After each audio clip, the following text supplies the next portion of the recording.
aí, pessoal, tudo beleza? Enquanto eu não receber a camisa do Silvio Santos, vou fazer todas as transmissões que eles me mandarem com essa camisa aqui da Hofbrauhaus, lá de Munique, uma das melhores cervejarias que eu fui. Então, enquanto ele não me mandar a camisa, eu vou fazer com essa daqui. Beleza? Então tá, jóia. Se vocês forem ver aí na página, todas as transmissões que eu faço são com essa camisa aqui, para dar sorte. Só esperando a camisa do Silvio Santos. A minha camisa, Silvio, ela tem que ser vermelha. Não vai me mandar aquelas camisas que tu mandou pro Christian. Perfeito? Manda uma camisa vermelha para mim. Tá joia? Não vai me mandar aquelas camisas do Christian. Então é isso, galera. Tamo aí. Vamos falar rapidinho, né? Porque estou nas minhas férias aqui, gozando das minhas férias e fazendo essa live aí para vocês, relacionada aí com a questão dos direitos fundamentais. Nós vamos falar aí, eu trouxe algumas questões, eu tenho um materialzinho que eu coloquei para vocês aí disponível. Vamos falar um pouquinho, né, sobre a questão teórica dos direitos fundamentais aí, vamos falar sobre alguns conceitos, né, em relação a até titularidade, vamos resolver umas questõezinhas, mas é um assunto intenso e muito longo, né, um assunto em que pese seja bastante profundo, também ele é bastante amplo, né? A gente, se for falar sobre direitos fundamentais, a gente fica aqui 10 horas falando sobre direitos fundamentais. O nosso foco aqui vai se trazer para vocês uma posição mais relacionada com provas de concurso do nosso Tribunal de Contas aí, né, do estado, do município, né, se eu não me engano, Tribunal de Contas da Bahia, TCM-BA, né, Tribunal de Contas dos Municípios, né, é isso. Me corrijam se eu estiver errado. Ô, Fernandinha, tudo bem? Beleza? Então, eu dei uma olhada no edital, eu selecionei esse ponto aqui para a gente conversar hoje. Nós vamos falar aí, talvez 40 minutos, 45 minutos, né? Até a gente finalizar a nossa matéria. Se vocês forem lá, aí isso. O material da live está aí para vocês na linha do tempo. Né? Então, se vocês, o ideal é que vocês baixem, né, esse material, porque aqui tá duro aqui, né, o meu canto, né? Vou deixar aqui Chico Leite. O pessoal outro dia estava me perguntando que livro é esse? É o livro do Chico Leite, que fica aqui na minha cabeceira, né? Essa é a minha consulta. Eu tenho também outros aqui, né? Esse aqui é muito bom, ó. Esse aqui é muito legal. Comentários da Constituição, muito legal. Tem um livrinho muito legal que eu ganhei aqui de um amigo meu, do Gustavo Santana, só sobre controle de constitucionalidade. Muito bom também. Estava estudando ele, agora nas férias estou começando a ter tempo para ler. Mas a ideia é essa. A ideia é a gente falar sobre direitos fundamentais aí, rapidamente, focar em questões do CESP, trazer para vocês uma que outra percepção aí relacionada à prova. Então, a primeira coisa que a gente tem que entender, né, está lá na primeira lâmina para vocês aí do nosso material, é a definição, né, do que vem a ser os direitos fundamentais. Né? A ideia dos direitos fundamentais, né, na doutrina mais aceita, ela decorre, né, da inserção num ambiente constitucional de um determinado Estado de ideias relacionadas com direitos humanos, direitos que decorrem aí de direitos do homem e são positivados na esfera interna de um Estado. A segunda lâmina para vocês aí reflete isso que eu estou dizendo para vocês. Lá no plano externo, né, nos tratados internacionais, nós temos aqueles direitos humanos, que são os direitos reconhecidos como direitos inerentes aí à pessoa humana pelo um conjunto de nações soberanas. Essas ideias, elas são muito interessantes, né? E elas nascem com a dicotomia entre o direito natural e o direito positivo. Isso são coisas que a gente remete até à Grécia Antiga, na primeiro conflito entre direito positivo e direito natural que nós temos, que é fácil de explicar, se dá lá na Antígona, na peça Antígona do Sófocles, né? Onde o édito de um rei vai contra um costume, né? Uma ideia que se entende ser inerente ao ser humano, o direito de ser enterrado. E essa dicotomia, essa tensão entre o direito natural e o direito positivo, ela vem permeando a história do direito e atinge aí um ápice, a gente pode dizer assim, antes da Segunda Guerra Mundial, com o advento da doutrina do Kelsen, né? Quando a doutrina do Kelsen começa a ganhar corpo, você começa a caminhar cada vez mais para a ideia do direito positivo, daquele direito, o direito que vale é o direito que está expresso nas normas jurídicas, né? Que está legitimamente publicado e promulgado. E esse ápice aí do direito positivo, em contrapartida do direito natural, que é aquele direito que se entende que é inerente ao ser humano pela sua própria condição de ser humano, essa dicotomia, né, que acaba acaba tendo essa tendência ao direito positivo, ela acaba gerando diversos problemas, né? E o maior problema deles acabou se refletindo na questão do Holocausto, né, na Segunda Guerra Mundial, e isso gerou diversos problemas, né, porque o direito que seria aquele direito positivado, legitimado por uma maioria parlamentar, ele poderia, nessa teoria, não estou dizendo que o Kelsen entende isso e quer isso, mas isso levou a se entender que a definição da maioria poderia, inclusive, trazer aí sanções enormes a determinados direitos de minorias. E essa ideia que ficou bastante patente, né, na Segunda Guerra Mundial, ela gerou repercussões e ao final da Segunda Guerra as nações se reuniram e disseram, olha, a gente tem que reconhecer aqui, entre nós como estados soberanos, nós temos que reconhecer que existem alguns direitos que são direitos humanos, direitos que os homens precisam reconhecer, as nações precisam reconhecer esses direitos. E eles vão reconhecendo determinados direitos. Esses direitos do plano internacional lá, quando são positivados, quando são internalizados numa Constituição, eles se tornam, né, aí a nomenclatura deles se torna direitos fundamentais. Essa definição eu trouxe para vocês do Ingo Sarlet, né, do curso de Direito Constitucional dele, do Sarlet Marinoni e do Mitidiero. É um livro muito legal, gosto muito, né? E ele traz essa definição, né? O termo direitos fundamentais se aplica àqueles direitos, né, atribuídos à pessoa humana, reconhecidos e positivados na esfera do direito constitucional positivo de determinado Estado, ao passo que a expressão direitos humanos guarda relação com documentos de direito internacional, por referir-se àquelas posições jurídicas que se reconhecem ao ser humano como tal, independente da sua vinculação com determinada ordem constitucional, e que, portanto, aspiram à validade universal para todos os povos em todos os lugares, de tal sorte que revelam um caráter supranacional e universal. Essa é a historinha aí que eu trouxe para vocês, tentei explicar para vocês rapidamente, aí, 2000 anos de dicotomia entre direito natural e direito positivo. E atualmente, né, com essa ideia dos direitos fundamentais e também a questão da natureza, né, desses direitos fundamentais, a gente acaba entrando naquela era que é denominada de pós-positivista, né, com a ideia cada vez mais aceita da normatividade dos princípios jurídicos e os direitos fundamentais sendo, em sua ampla maioria, relacionados, né, tendo essa estrutura principiológica. Perfeito? Então tá, definição lá, plano externo, direitos humanos, plano interno, direitos fundamentais. Quem consolida isso é a Constituição. Os direitos humanos que são internalizados na Constituição, e aqui a gente pode até entender a Constituição no seu sentido material e não no seu sentido formal, são conceituados como direitos fundamentais. Na nossa Constituição Federal, na Constituição Federal de 1988, deixa eu ver se eu tenho aqui a Constituição. Tem a nossa Constituiçãozinha aqui, essa daqui é mais recente, de 2010. Eu tenho aqui a Constituição Federal. A nossa Constituição, ela tem três grandes...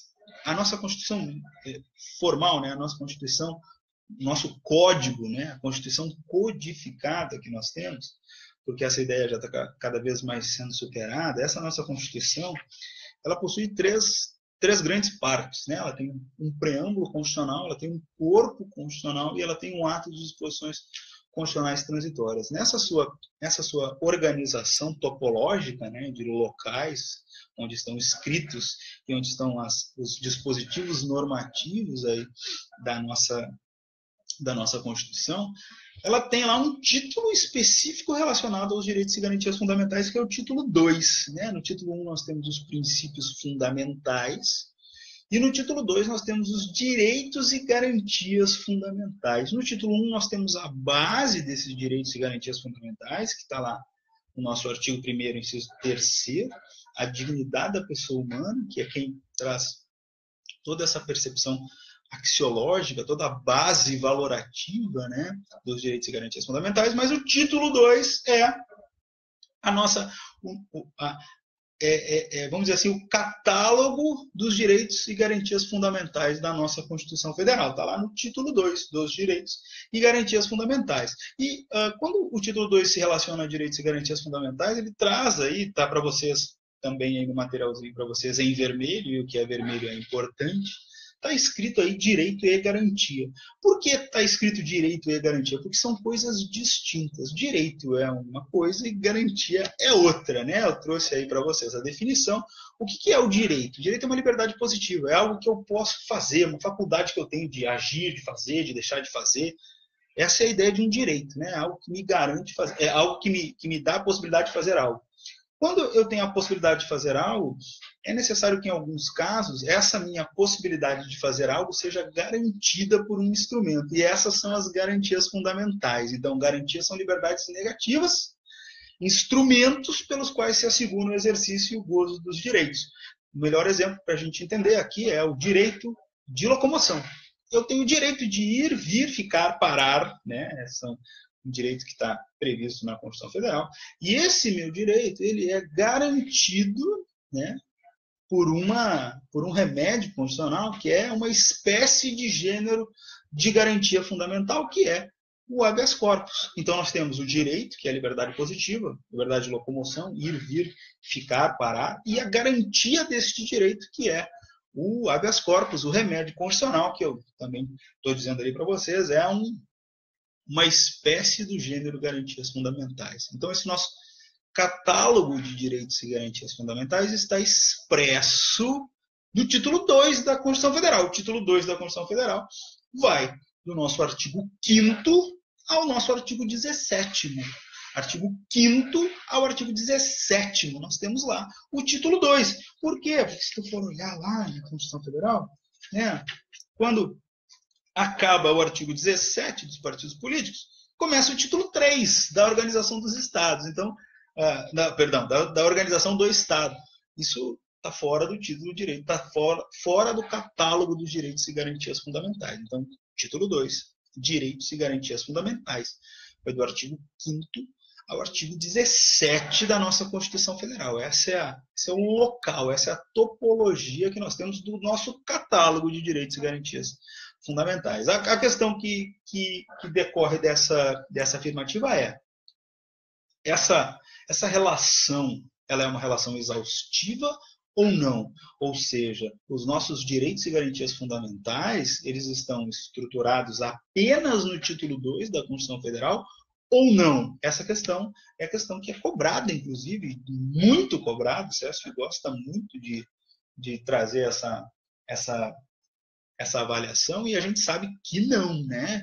Que em que pese nós tenhamos um título específico para delimitar os direitos e garantias fundamentais na Constituição Federal, que vai do artigo 5º ao artigo 17, essa relação não é uma relação exaustiva. Nós temos outros, né, direitos e garantias aí na Constituição Federal, em outros locais, e até, podemos dizer assim, orbitando aí a ideia de um bloco de constitucionalidade, nós temos outras normas que também são consideradas dessa forma. E a base disso, né, nós temos lá no parágrafo 2º do artigo 5º da Constituição Federal, que diz o seguinte, olha só, lê lá comigo, tá na folha para vocês aí.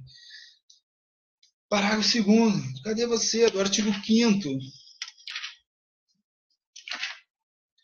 Os direitos e garantias expressos nesta Constituição não excluem outros decorrentes do regime e dos princípios por ela adotados ou dos tratados internacionais em que a República Federativa do Brasil seja parte. Então, o nosso parágrafo 2º já diz, olha, o que está expresso na Constituição não exclui outros direitos e garantias, tá joia? Então nós podemos ter direitos, outras ideias aí na própria Constituição, e temos na Constituição, Diego, temos. Qual o maior exemplo que nós temos que levar para a nossa prova? O maior exemplo que nós temos que levar para a nossa prova é o princípio da anterioridade tributária. Por que que nós temos que levar este exemplo para a nossa prova? Porque este exemplo já foi expressamente dado pelo STF na DI 939. Então, lá na DI 939, o STF diz, olha, o princípio da anterioridade tributária é garantia individual do contribuinte. Isso está relacionado ao artigo 5º, parágrafo 2º. Então, por isso é cláusula pétrea lá no artigo 60, parágrafo 4º, inciso 6. Opa, inciso 4, perdão. Então, essa ideia do princípio da anterioridade tributária, ela exemplifica a não exaustividade do título 2 da Constituição Federal. E as bancas gostam muito de pegar esse exemplinho aí, porque esse exemplo ele já está consolidado, inclusive, por posição do STF em ADI. Tá joia? Então, o princípio da anterioridade tributária é garantia individual do contribuinte. Por ser garantia individual, é uma garantia fundamental com base no artigo 5º, parágrafo 2º da Constituição Federal. Não pode ser alterado nem por emenda constitucional. Essa é a ideia que o STF trouxe para nós. Aí está no materialzinho para vocês aí, na lâmina 12. Na lâmina 12. Tá joia? Está aí para vocês, grifado expressamente essa ideia. E mais do que isso, né, em que pese a gente já tivesse essa delimitação aí no parágrafo 2º, já tivesse várias construções doutrinárias em relação a esse tema ele foi bastante controvertido, né? O legislador constituinte derivado incluiu uma outra ideia no parágrafo 3º do artigo 5º para trazer a possibilidade, né, de se dar de forma expressa estatura constitucional para tratados internacionais que versassem sobre direitos humanos. Por quê? Pensa comigo. Definição de direito fundamental é o quê? Vamos lá, temos os direitos humanos que estão reconhecidos em tratados internacionais que são internalizados na ordem constitucional vigente. Quando internalizados, se tornam aí, né, direitos fundamentais. Agora, a ideia que muito tempo se debateu aí no âmbito do STF era o seguinte, mas esses tratados, eles, regra geral, são internalizados com estatura de lei ordinária. A materialidade deles é uma materialidade constitucional, mas a forma deles não se coaduna com a Constituição. Então, o que é que vai se sobrepor aqui neste caso? Para resolver essa controvérsia, o legislador constituinte derivado trouxe o parágrafo 3º. E no parágrafo 3º do artigo 5º, ele disse o seguinte, olha, tratados e convenções internacionais sobre direitos humanos que forem aprovados em cada casa do Congresso em 2 turnos por 3/5 dos votos dos respectivos membros, serão equivalentes às emendas constitucionais, ou seja, terão estatura constitucional.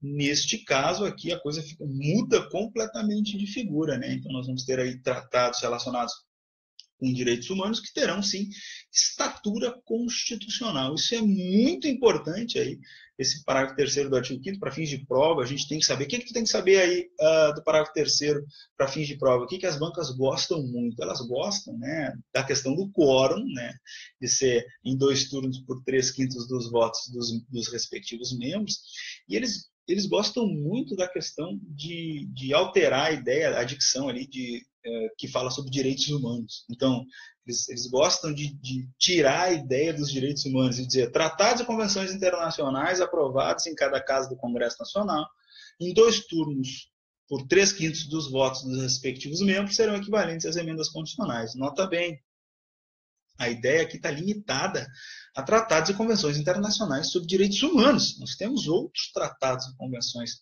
internacionais aí que são internalizados, tá? A estatura constitucional, a estatura equivalente à emenda constitucional só terá o tratado que verse, ou convenção que verse, sobre direitos humanos. Perfeito? Isso é muito importante, galera, mas é muito importante mesmo. Tá joia? Então, aí nós ficamos com eu trouxe para vocês aí uma pirâmide de Kelsen, né? Com essa percepção tratada da seguinte forma. Lá no topo desta pirâmide, na ideia material, né? Por que tu diz material, Diego? Porque nós definimos a nossa Constituição Federal como sendo uma Constituição formal e codificada. A classificação que nós tínhamos até bem pouco tempo atrás da Constituição Federal é que ela era uma Constituição codificada, ou seja, todos os seus dispositivos estavam inclusos num código, num livro. Se dizia que a Constituição Federal de 88 era uma Constituição codificada. Então, todas as normas de estatura constitucional estavam incluídas no livro Constituição. Com a ideia do parágrafo 3º, e antes disso, com ideias relacionadas aí a emendas constitucionais, a normas de estatura constitucional incluídas apenas em emendas constitucionais, essa ideia vem mudando. Essa ideia vem mudando cada vez mais, para a gente entender que a nossa Constituição, a nossa ideia material de Constituição, ela está se alterando, porque nós estamos trazendo cada vez mais a noção de bloco de constitucionalidade.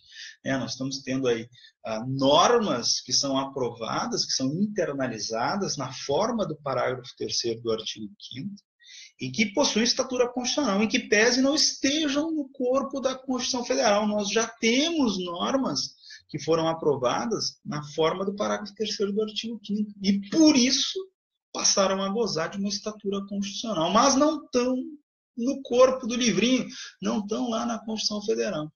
Essa ideia ela vem cada vez mais trazendo aí a percepção desse bloco de constitucionalidade, de normas esparsas que não estão apenas num livro específico, estão cada vez mais alterando a classificação da nossa Constituição Federal. Tá joia? Então, é importante a gente entender isso, que agora, em termos de materialidade, nós temos normas constitucionais no topo da pirâmide, as normas originárias, as normas que foram incluídas pelo exercício do poder constituinte derivado, e nós temos também aí os tratados de direitos humanos que foram aprovados na forma do parágrafo 3º lá em cima. Depois disso, nós temos as normas infraconstitucionais e as normas infralegais.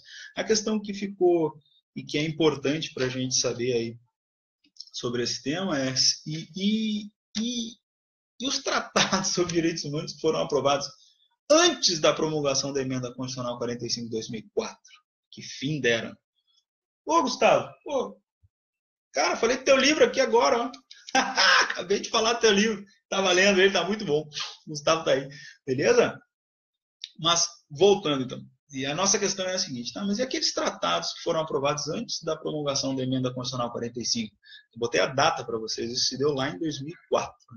Perfeito? Então, essa ideia ela foi até o STF, e o STF havia duas possibilidades aqui para o STF trabalhar, e ele juntou e dividiu por 2, e disse o seguinte, olha, nós temos no nosso ordenamento jurídico, agora um outro campo na nossa pirâmide, nós temos um outro campo, nós temos o campo agora da supralegalidade. Então, a nossa pirâmide normativa, ela vai ter as normas de estatura constitucional no topo, vai ter as normas infraconstitucionais, mas entre as normas infraconstitucionais e as normas constitucionais, nós vamos ter as normas supralegais. Quem são essas normas supralegais? São os tratados ou convenções sobre direitos humanos aprovados antes da inclusão do parágrafo 3º no artigo 5º, porque possuem uma materialidade constitucional, mas não passaram pelo rito necessário para adquirir a estatura específica de emenda constitucional. Então, o STF disse o seguinte, olha, agora nós temos normas supralegais. Quais são essas? São os tratados sobre direitos humanos não aprovados com estatura de emenda constitucional. Tá joia? Então, tudo isso aí está relacionado à questão da teoria dos direitos fundamentais. É importante a gente saber aí essas peculiaridades, em especial porque essas redações elas estão lá no nosso artigo 5º, o pessoal tende a confundir aí quando fala de direitos e garantias fundamentais, artigo 5º, não, é título 2 para começar, aí tem mais 1 milhão de coisas aí que vai abrindo quando a gente fala de direitos e garantias fundamentais. Tem várias teorias, tem diversos livros maravilhosos, que nós temos que ler aí sobre esse ponto do direito constitucional. Então, eu quero agora trazer para vocês uma questãozinha aí. Cadê a questão? Está na lâmina 19. Diz o seguinte, Questãozinha do CESP. Os direitos e garantias expressos na Constituição Federal excluem outros de caráter constitucional decorrentes do regime e dos princípios por ela adotados, uma vez que a enumeração constante no artigo 5º da Constituição Federal é taxativa. Acabei de falar para vocês que não, que está completamente errado. Essa ideia aí está completamente errada. Olha, outra questão de outro concurso. No nosso sistema constitucional, nosso sistema constitucional estabelece um rol exaustivo de direitos e garantias fundamentais, razão pela qual eles não podem ser ampliados além daqueles constantes do artigo 5º da Constituição Federal. Pô, cara, duas coisas erradas, né? Não é, esse rol não é exaustivo e mais do que isso, né? Ele não está só lá no artigo 5º da Constituição Federal, né? Olha outra aqui que legal. Outro concurso. Os direitos e garantias fundamentais encontram-se destacados exclusivamente no artigo 5º do texto constitucional. Meu Deus do céu, né, velho? De novo. É isso que os caras fazem, Nós temos que saber? Temos que saber. Tá joia? Então, vamos lá. Direitos fundamentais são aqueles decorrentes de tratados internacionais, né?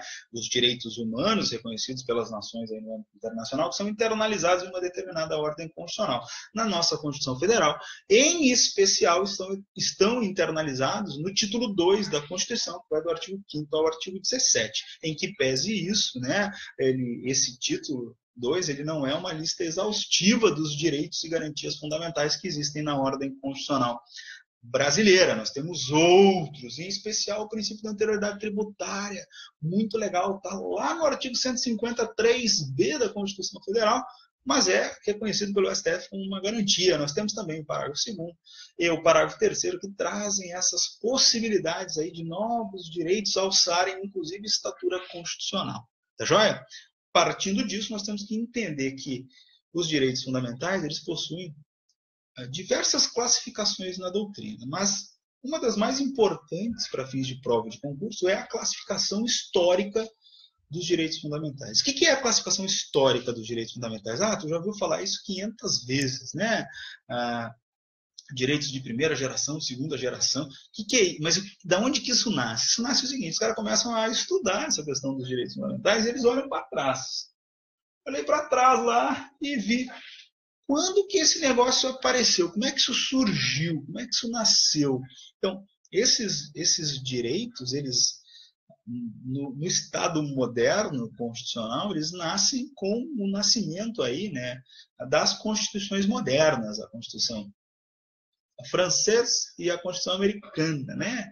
Nasce aí com a Declaração dos Direitos do Homem e do Cidadão e com o Bill of Rights, tempos distintos, mas dentro da mesma, vamos dizer assim, da mesma década, né? Nós temos aí o nascimento dessas duas ideias. E eles olham para trás e vão lá na Revolução Francesa e entendem que a Revolução Francesa é uma revolução burguesa, né? Uma revolução que se dá com base na defesa aí de direitos patrimoniais e direitos de liberdade. É uma revolução onde uma classe, que é a classe burguesa, que detinha os meios de produção, se insurge contra a nobreza. Ele diz: olha, assim não dá, nós que produzimos, nós que fazemos tudo, e vocês aí só no bem bom, não quero mais esse teu poder soberano. Meu querido, tu não vai mais dizer que o Estado é tu. Não, o Estado somos todos nós. E eles promovem uma revolução para garantir aí direitos, em especial de propriedade, mas também direitos de liberdade, né? Direitos de poderem fazer o que der na telha deles, desde que isso, por óbvio, né, não afete a ideia, a liberdade do outro, né? Então, essa primeira percepção, essa primeira ideia, ela nasce lá com a Revolução Francesa, em 1789, com a Declaração Universal do Homem e do Cidadão. Direitos de primeira geração, então, são denominados, porque são os primeiros a nascerem, os primeiros a serem protegidos, e são ideias relacionadas com direitos negativos.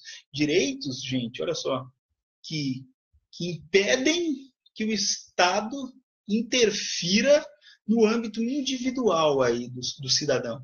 Então, esse direito é um direito negativo, um direito de proteção contra o Estado. Eu não quero que o Estado faça nada para mim. Aliás, eu não quero que o Estado faça nada.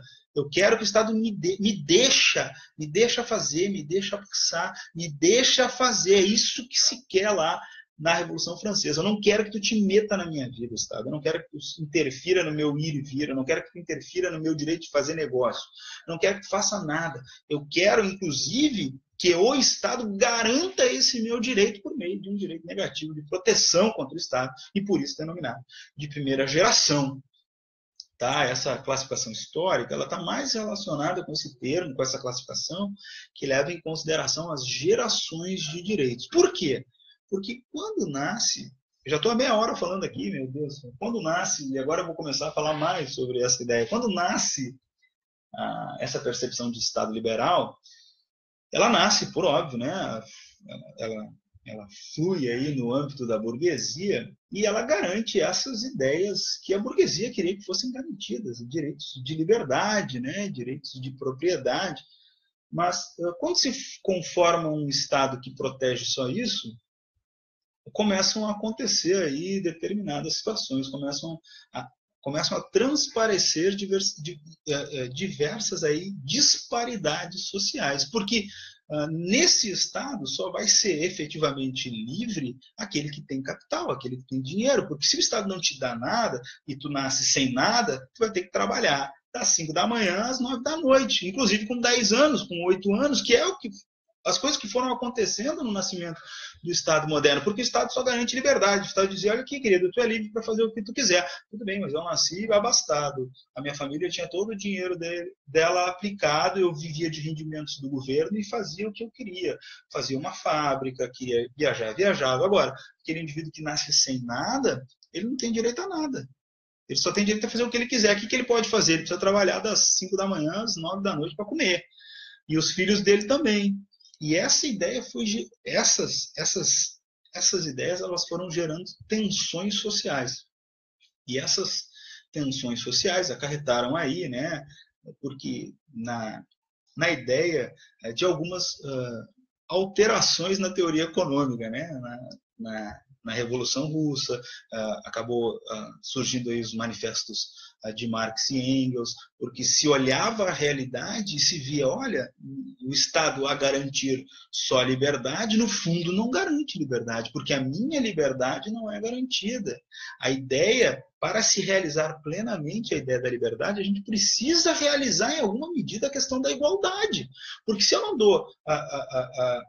não dou fundamentos igualitários para as pessoas serem livres, elas não vão ser livres. Se eu não dou pelo menos a base lá, a educação, a saúde, para esse cara poder empreender, poder fazer as coisas, a gente não vai ter efetiva liberdade de todos. E por isso, né, lá em 1917, a Constituição mexicana, né, olhando essa ideia dos direitos de primeira geração e trazendo elas, mas superando essa ideia, começa a promover aí direitos fundamentais de segunda geração, direitos que reforçam a ideia de igualdade, não mais apenas a ideia de liberdade. Esses direitos de igualdade, entretanto, são direitos positivos, direitos que requerem uma prestação do Estado.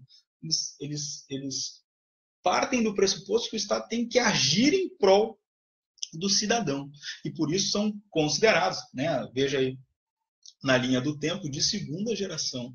E agora, quando a gente começa a falar de direito de segunda geração, a gente já pode começar a entender, inclusive, o conceito de direitos de segunda dimensão, né? Porque a doutrina, ao fazer essa classificação histórica, ela vai para os direitos de primeira geração, de segunda geração, direitos de igualdade, e ao superar essas ideias de direitos de igualdade, traz, né, aos direitos de terceira geração, que são aqueles direitos difusos, que não têm um beneficiário específico, né? Enquanto que a regra geral nos direitos de liberdade nós vamos ter um indivíduo como destinatário, e nos direitos de igualdade nós vamos ter um coletivo como destinatários, nos direitos de terceira geração nós vamos ter o todo, né? Uma ideia difusa como destinatários, aí são direitos de proteção que o Estado deve proteger determinadas situações aí que são importantes para toda a coletividade, para todo o seu âmbito de cidadãos. E esses direitos, em especial o direito do meio ambiente, né, direito do consumidor, esses direitos já são direitos de terceira geração, aconteceram depois.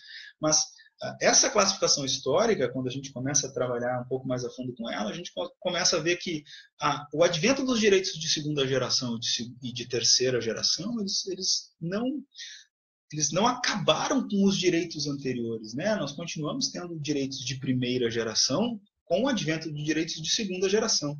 E por isso a doutrina começa a se referir a essas ideias de direitos como sendo de direitos de primeira dimensão, segunda dimensão ou terceira dimensão, quando a passagem para um próximo nível não exclui o nível anterior, né? Ele simplesmente agrega algo ao nível anterior. Tá joia? Então, quando a banca fala primeira geração ou primeira dimensão, terceira geração ou terceira dimensão, são visões um pouquinho distintas, mas que se referem às mesmas ideias. Então, para resumir, não consigo resumir, né? Vamos lá. Liberdade, igualdade, fraternidade é o lema da Revolução Francesa. Direitos de primeira geração são direitos de liberdade, direitos de segunda geração são direitos de igualdade e direitos de terceira geração são direitos de fraternidade. Liberté, égalité, fraternité. Eu sempre fazia isso nas provas. Liberdade, igualdade, fraternidade, 1, 2, 3. Sempre caía uma questãozinha dessa. Sempre caía. Olha essa questão que está para vocês aí na lâmina número 30, é a questão 11, né? Questão 11, ela diz o seguinte, os direitos de primeira geração ou dimensão, direitos civis e políticos que compreendem as liberdades clássicas, negativas ou formais, perfeito, realçam o princípio da igualdade.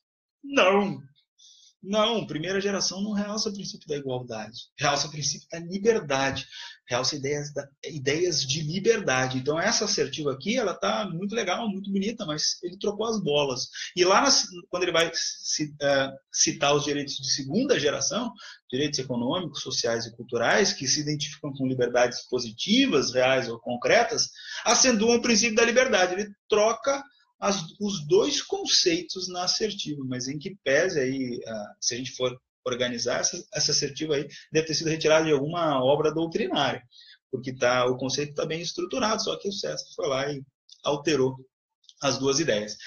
A próxima questão é mais legal ainda, porque quando a gente lê essa questãozinha aí de 2013, ela diz o seguinte, olha, constituem os chamados direitos de primeira geração, os direitos civis e sociais.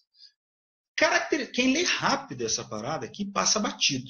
Constituem os chamados direitos de primeira geração os direitos civis e sociais caracterizados pelo valor da liberdade, enquanto os denominados direitos de segunda geração são aqueles relacionados aos direitos econômicos, políticos e culturais, decorrentes do ideal de igualdade. E os chamados direitos de terceira geração são representados pelos direitos correlacionados ao valor da solidariedade ou fraternidade. Tu leu rápido e passou batido. Qual é o erro dessa assertiva? O direito de primeira geração não é direito social. Não é direito social. Não é direito social. Então, a ideia social ali, direitos de primeira geração, são direitos civis e sociais, torna a assertiva toda incorreta. Tá joia? Então, essa nossa questãozinha aí está completamente incorreta. Tá joia? Beleza? Que legal. Então, entramos agora... Fernanda, só para te dizer, não vai dar tempo, viu? Deixa eu só ver aqui que Ixi, Maria, tem mais uma aula para a gente fazer. Não dá, cara. Começo a falar dessa parada aqui, tá complicado.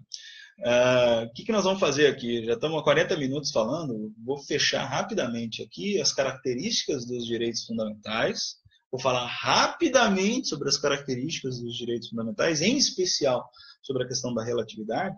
E aí nós marcamos uma outra live, tá, Fernanda? Para a gente fechar aí o nosso material. Tá joia? Então tá, características dos direitos fundamentais, você pode ver aí na lâmina 34, tem um buraco negro. Por que tem um buraco negro aqui? Se a gente for pegar toda a doutrina que fala sobre essa parada aí, enche meu quarto aqui, né? E a gente não vai acabar. Então, o que eu fiz aqui? Tá joia, Fê. Olha só, que legal. Eu trouxe aqui para vocês 4 que eu entendo que são muito importantes, tá? Então, os direitos fundamentais, eles são relativos, invioláveis, imprescritíveis e irrenunciáveis. Essas são as características aí que a doutrina entende como sendo as mais importantes, né, e para fins de prova, as mais importantes dos direitos fundamentais. A mais importante delas é a ideia da relatividade. Direitos fundamentais possuem, em sua maior extensão, aí, características de princípios. Perfeito? Princípios são mandamentos de otimização. São mandamentos que têm que ser otimizados, tendo por base as circunstâncias jurídicas e fáticas apresentadas sobre as quais eles incidem. Quando se tornam princípios, né, são normas jurídicas e trazem aí um dever ser, trazem um comando a ser seguido, mas por terem estrutura de princípio, eles todos atuam sobre o mesmo, é possível que todos eles atuem sobre o mesmo caso. E para fazer a avaliação dessas normas principiológicas, a gente tem que partir do pressuposto que nenhuma delas é axiologicamente mais valiosa ou mais valorosa que a outra. Ou seja, a priori, sem levar em consideração o caso concreto, eu não posso dizer que um direito fundamental é maior do que o outro. Por quê? Porque a solução de qual direito fundamental que irá preponderar aí neste caso concreto, ela se dá por meio de ponderação. Princípios, quando incidem sobre um mesmo caso, é possível, né, diferentemente das regras, as regras por terem uma estrutura normativa diferente, né, a regra vai regulamentar um caso, só aquele caso, né, se houver outra regra regulamentando aquele caso, ou a gente vai ter que adotar o critério da especificidade ou o critério da temporalidade para tirar a norma anterior do ordenamento ou incluir apenas aquele caso específico. Quando a gente fala de princípios, não. Quando a gente fala de princípios, os princípios eles são ponderados. É possível que diversos princípios incidam sobre um caso em concreto. E o que vai preponderar, a gente vai saber só na análise do caso concreto por meio do exercício da técnica da ponderação, né? Do exercício aí da utilização do critério da proporcionalidade nas suas três subespécies, da adequação, necessidade e proporcionalidade em sentido estrito. Então, quando a gente fala de normas principiológicas, a gente parte do pressuposto que nenhuma delas é anterior, ou seja, de forma a priorística, né, maior do que a outra. Eu não posso dizer que um direito fundamental à vida é maior do que o direito fundamental à liberdade, sem avaliar em qual caso que ele está sendo aplicado. Eu não posso dizer. As pessoas tendem a achar que o direito fundamental à vida é maior do que todos e por isso é absoluto. Não, a gente só vai entender qual direito fundamental que vai preponderar quando a gente fizer a avaliação do caso concreto. E por isso os direitos fundamentais são caracterizados como relativos, não são absolutos. Podem ser ponderados quando colidem com outros direitos fundamentais. Perfeito?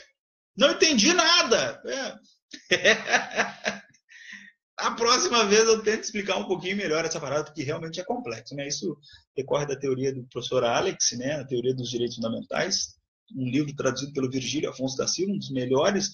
A gente lia muito isso em espanhol, né? O Gustavo está aqui ainda, li isso aqui em espanhol, e hoje o Virgílio já nos brindou com uma obra boa, muito boa de ler, onde ele traz todos esses conceitos aí que eu estou tentando passar para vocês, mas que, no fundo, se tu não entendeu nada, tu tem que guardar para a prova que direitos fundamentais não são absolutos, são relativos. Perfeito? Voltamos, então, na próxima live. Vou combinar com a Fernanda aí, fazer uma direto de Portugal. Estou indo viajar aí segunda-feira e vou ver se eu faço uma de lá do Porto. Vou lá comendo pastelzinho de Belém, tomando vinho do Porto, vou ver se eu faço uma live lá. Ia ser legal, né? Um abraço, galera. E aí, se eu for, vou fazer uma de Coimbra. Falar sobre direitos fundamentais e fazer uma de Coimbra. Tá fechado. Valeu, galera. Um abraço.